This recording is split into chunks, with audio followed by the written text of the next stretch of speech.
随着台湾往来伫中国检疫出问题，所以中国暂停台湾往来进口以后，随后就出现了民众熄停农民的行动。对此，议员蔡友辉表示，这款拢是民进党政府烦恼产销实行，所以充分利用冤受压强的做法，临时检讨外销的通路。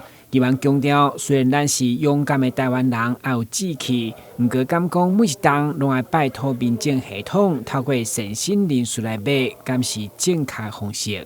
咱适客生产5万多吨，咱无生产5000多吨，结果销大量的数量比例无济啊！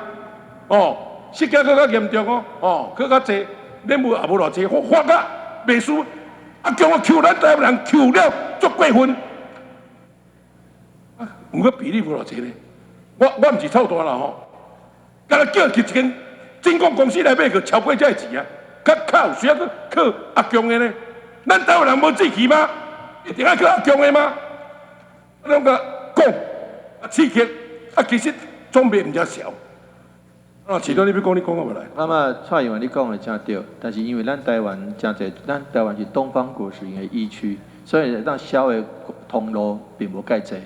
需要经过手续嘛较复杂。议员蔡友辉、蔡淑慧甲李宗诚三个人伫议会联合总质询拍头阵，其中以爱乡、爱土、爱台湾为主题，主要关心台南农产品的出路，烦恼土地接受污染。有在场所官员一人一领穿上印有报道水果的 T 恤，希望呼吁大家共同来支持推广台湾水果。